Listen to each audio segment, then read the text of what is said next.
We'll start with your prediction. I think LNP minority, I've maintained that for the last 6 months. The pundits are suggesting that the Labor Party are home and hosed, Tom, but as always happens in these Queensland elections, there's always plenty of surprises. I think the Green vote I'm hearing in inner city Brisbane through the roof, so seats like South Brisbane definitely in play, definitely seats like Cooper and, of course, McConnell, they'll also come into play. So we'll be very interested in those. But you know what, Tom? It's been stormy, there's been rain, it's been on and off all day. And it's also Halloween tonight, Tom. So there's going to be a horror movie for one of the major political parties. Who that is, we're not quite sure yet. Oh, everyone, if it's a tie into the night. When we're looking at seats tonight, we've been running through a whole host this afternoon. What's one for each party? So one for the LNP and one for Labor. If things are turning against them in this seat, where you'd say, right, trouble. OK, Aspley is a must-win for the LNP, and the reason for that is very simple. They've got an outstanding candidate. They've got a first-time Labor MP in that electorate. It's one of those seats that you must win to form government, and Amanda Cooper has been very strong on the ground. If she loses that seat, it's clear that COVID has worked for Annastacia Palaszczuk. On the other hand, Labor, they must hold a seat like Barron River, because up north we've got another Cooper, Linda Cooper, who's very active, also a former councillor up there. If she happens to snatch Barron River from the Labor Party, they are also going to be in trouble. So the LNP need to win Aspley, the Labor Party need to win Barron River. But I'm here in the Courier Mail newsroom, Tom, and of course all night we'll be bringing, I've got Senator James McGrath from the LNP, I've got John McKell, former Speaker and Senior Cabinet Minister from the Newman government, from the Beattie government. That's a bit of a bit of an oxymoron there, but look, I think that we'll be able to provide some seat-by-seat analysis tonight, which I think will be incredibly important. And as we go through the night, we'll be calling the seats first here, and you also can go to couriermail.com.au to get the latest. Yeah, well, of course, James McGrath, of course, a one-time campaign manager, so knows a thing or two about it all. Just looking at the campaign, to sort of pull out the biggest mistake, do you think, of the campaign and the biggest cut-through moment? It couldn't be from either side. Well, I think Labor's biggest mistake, and it came late because it was a pretty good campaign. Labor are brilliant at, discipline, organisation, on the ground. You know, they get things done, they stick to their message. And as you know, Tom, I was up in North Queensland a couple of weeks ago. All their candidates are on message. I thought Annastacia Palaszczuk's performance on Wednesday with Kieran Gilbert at the press club, you know, I thought that particular debate, the Sky News Courier Mail, I thought she was really off her game. I don't know why, but it was almost as if she'd been given some bad news. She did well with the voters, though, didn't she? The undecided ones when they got the tally on the way out. Yeah, which was extraordinary, considering that most pundits thought that Frecklington won.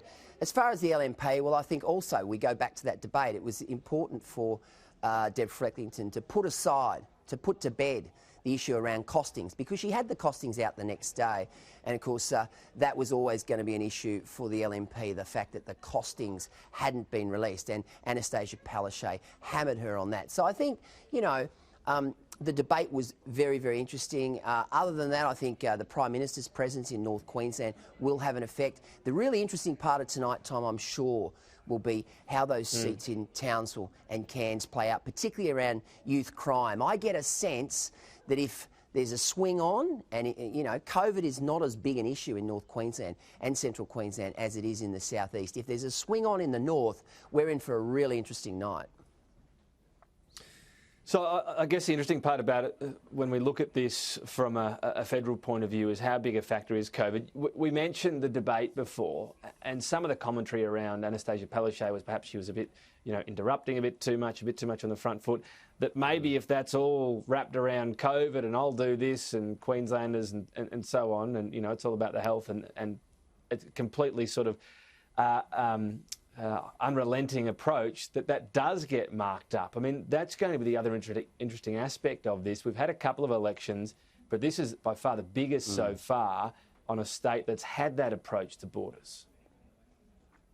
Yeah, it's a good point, Tom. I mean, I've always maintained this is a referendum on COVID, but there's two aspects to the COVID debate. There's the health side of it, Tom, which, she will no doubt be marked up, particularly with elderly residents. You know, she kept us safe, and you know there are many, many people who will vote for her on the basis that she handled that well. But there are a lot of tourism operators, a lot of small business operators who will similarly mark her down for not being sensible and adopting a common sense approach when it came to the borders. Now, she says she took the advice from the Chief Medical Officer all the way through, and that's the reason. But yesterday, I think, was a really interesting moment. You had Screw Turner from Flight Centre, you had Alan Joyce from Qantas, and you had Clark Kirby from Village Roadshow Theme Park. Three titans of the tourism industry come out and say that it was ludicrous, ridiculous what she'd done. So whether in fact people are going to mark her down on the fact that she's gone too hard on the border lockdown, well, we'll know in a few hours, won't we?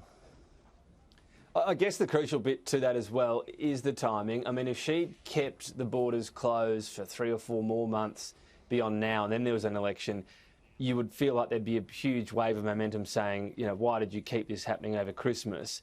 But right now, that long pent-up feeling, there are some people that are quite frustrated, but, you know, there hasn't been months and months of this dragging on and people saying, what's going on?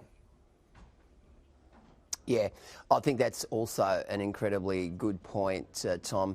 The timing for her couldn't have been better. If we were in a non-COVID period, I've got little doubt that the LNP would have been able to string together a win, whether it's a majority win or whether it's a minority win, because, you know, the record of this government and the LNP have pointed this out, hasn't been terrific when it comes to the economy, hasn't been terrific when it comes to integrity, certainly hasn't been terrific when it comes to child safety. There's a lot of question marks around the performance of this government. The debt is approaching $100 billion. They don't even mention debt when they hand down their budget. So, look, I think there are many, many factors that go into this, and I've said it once and I'll say it again, Tom. It's like 3 elections in the one state. You've got you've got Brisbane, which will favour Palaszczuk heavily. You've got the Sunshine and Gold Coast, which are tourism orientated, which will probably favour the LNP. And then you've got North Queensland, where the Labor Party holds a number of seats. Youth crime a big issue, COVID and the impact of COVID a big issue. So there's so many variables tonight, Tom. It is going to be fascinating viewing, there's no doubt about that.